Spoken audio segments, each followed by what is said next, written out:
Hey everybody, welcome back to the Blue Abroad YouTube channel. In today's video, we're going to do the season prediction slash preview for the Carlton Football Club. So those of you who watch the AFL season predictions video, it's going to be a little bit similar. And I guess it really does feel like we're back once we're talking about this. And I think once the round one preview video comes out, things will really feel back to normal. So, what to say? So, what will 2022 hold? Well, ultimately, I don't know, and none of us do, and that's the reality, and that's the hardest part about being a supporter. Like, there's hope. There's a lot of hope. There's what we perceive to be logic. You know, we should be better. We should be doing this. We should be doing that. But at the end of the day, we don't really know. But having seen what happened last year, and I've said this in quite a few videos now, it was quite dreadful, that experience in the back half of 2021. I'm sure it was dreadful for everyone involved. Obviously the fans, us that are so passionate, that watch it every week and give it such attention. I'm sure it was uncomfortable for the players, the staff members, the coaches, everyone involved. And, you know, this once great, proud club was really, yet again left to be, the laughing stock of the competition. And to be honest, we still are. We still are. And I think that's probably why I've really enjoyed the way in which Vossi and the club in general, with their messaging in this preseason, have gone about it. They've spoken about needing to, regain respect. So when you say regain respect, you acknowledge that you've lost respect. We're not hearing things like, the time is now and whatnot, like we did every preseason from the players. In essence, they were probably just being told what to say and trying to mirror what their coaches and whatnot were saying. Whereas Vossi's come in with a totally different approach. And to be honest, it's been truth. It's not what we want to hear. We don't want to hear it's going to take time. That's not what we want to hear. But I think that's what we need to hear, because the reality is, with this new, we'll call it new infrastructure, it's going to take time for it to be comfortable.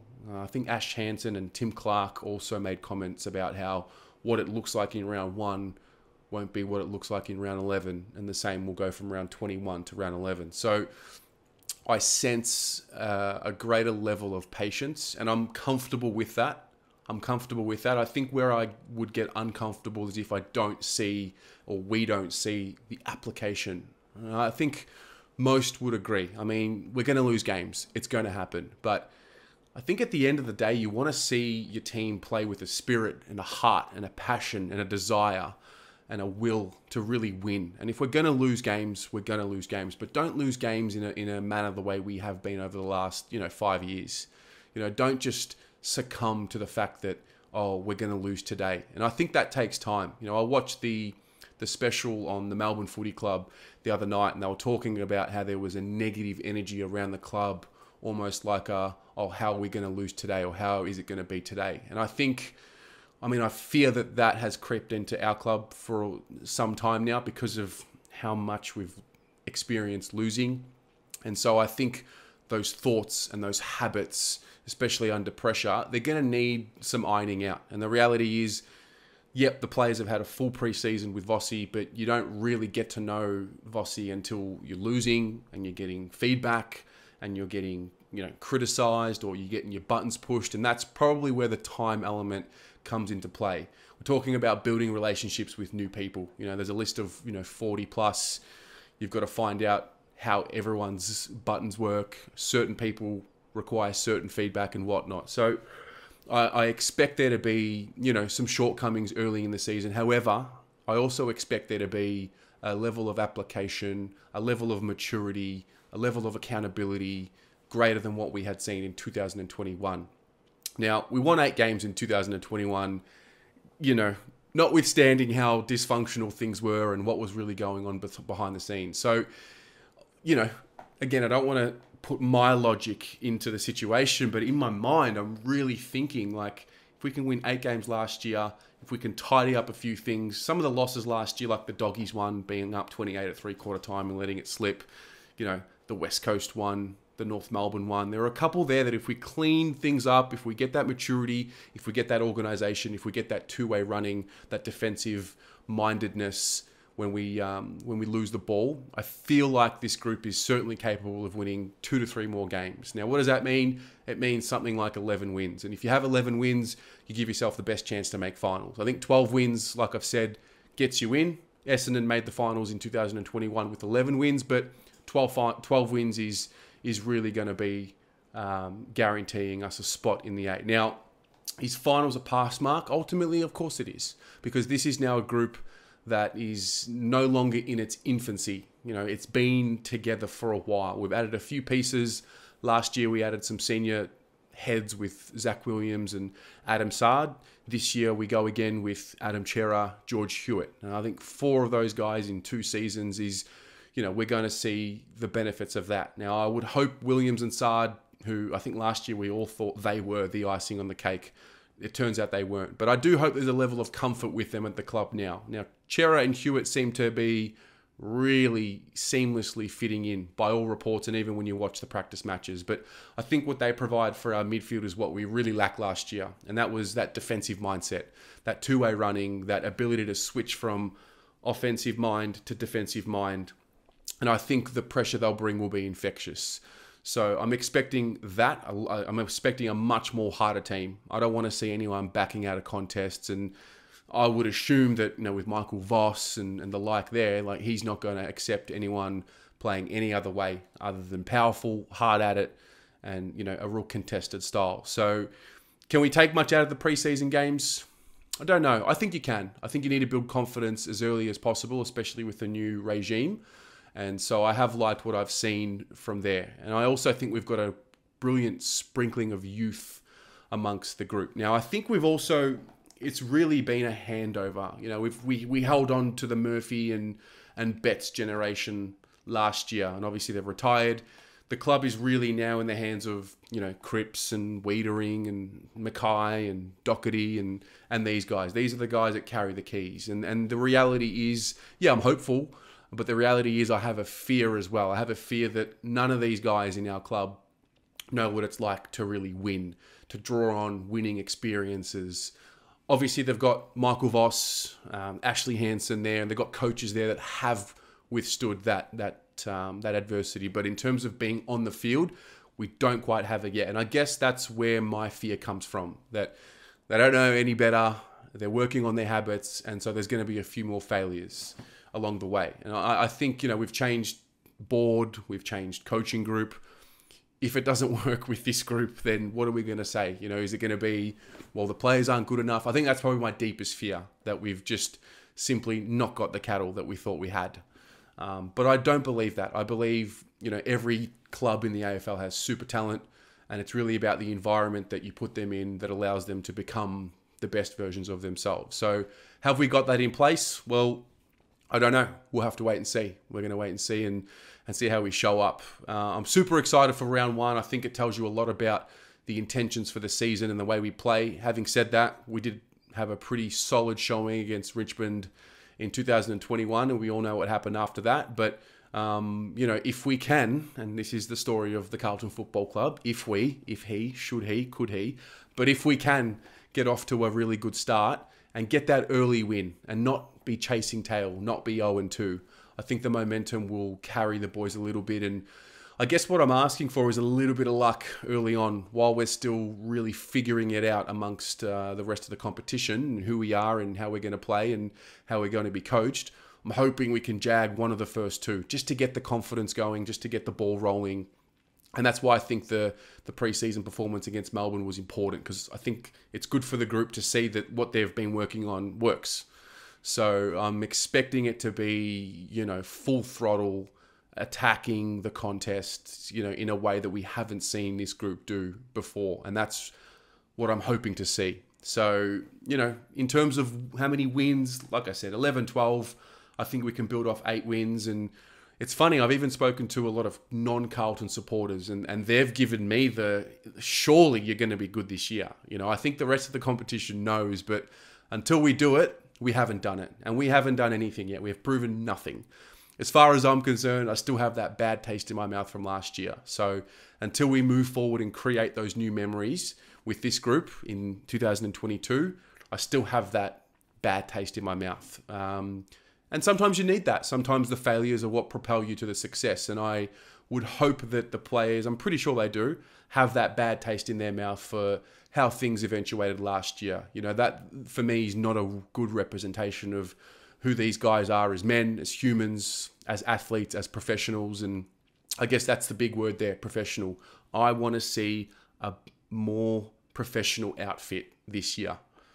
So yeah, the element of going back to the footy and it being normal is very exciting. I was fortunate enough to be at the AFL season launch and heard Gillan McLaughlin speak, and the plan is pretty clear. We'll be playing every game as it says, when it says in the fixture. So crowds will be back. It really has the potential, and I think it will this season, to really spark the country again. Particularly Melbourne, particularly Victoria. I think the footy is the culture here. It's part of it. It's a big part of it. So I'm looking forward to that. I'm looking forward to etching those memories and going from there. And we'll see what the year holds out. I mean, the idea of playing finals football and getting these boys through their first final is crucial.